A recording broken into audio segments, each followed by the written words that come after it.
Life is complex. Don't throw a general blanket on complex issues. Your flock will too. Equip them for good works and for ministry. Get into the mess of divorce, not the shame of it, the details of how to navigate it. The pulpit, the hallways, and the offices and at dinner tables. Consider a real divorce ongoing class support group. Maybe partner with other churches. Rotate meetings.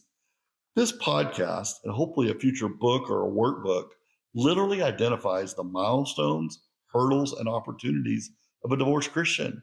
There's no excuse not to know and help walk beside a high number of members in your flock's journey.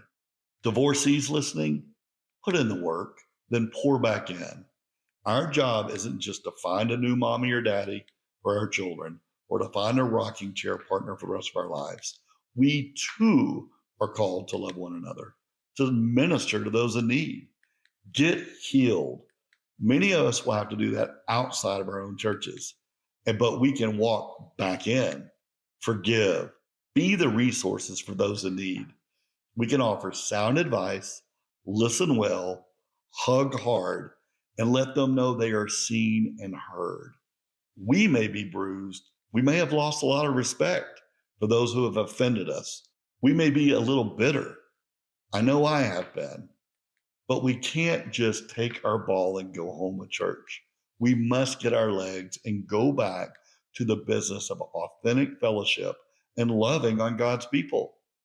Maybe you'll be a little like me and say no to a whole lot, the busy church stuff, right? I give this example all the time about men's ministry. Drives me a little crazy because there's a man over the men's ministry. He feels like he has to put on some events. So he puts on a weekend retreat. He asks everybody to come work. Well, we need people to cook. We need people to go buy food. We need people to bring water. We need people to bring chairs. You work these men to death. You pay a guy to come speak. And what's the theme of his message? Hey, y'all need to be spending more time with your family and be better parents, be better fathers. I'm like, I was doing a pretty good job till you made me come work at this event, right? So I normally say no to all that stuff. I'm just not going to play church anymore, right? We don't have to get sucked back into playing church, but we certainly can pour into hurting people's lives, whether that's in an unofficial capacity or through our church sanctioned programs. And fourth, for those of us further down the road to recovery, don't forget the details. I assume it's a lot like childbirth.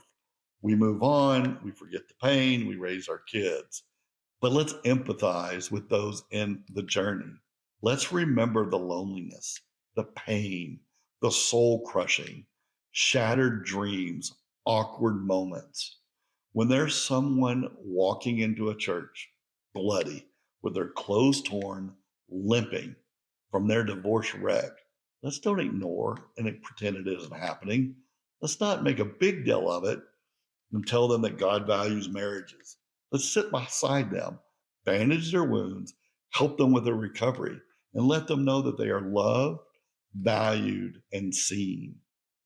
And I'm speaking to myself and to the choir here. We live in a tough, broken world.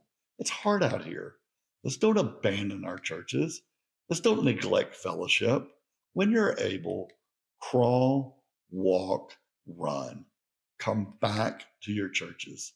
Sit in the back row. Slip in. Slip out if you need until you're ready. Wade in from the shallow to the deep.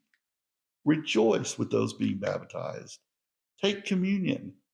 Love the person next to you. Be in community. Listen, I will apologize for the church bashing today, but I will not apologize for trying to make the disenfranchised heard and to let them know that the frustration they've been traveling, they're not alone. Many of us have been deeply hurt by the church. And I want to attempt to put some words on these thoughts and these feelings.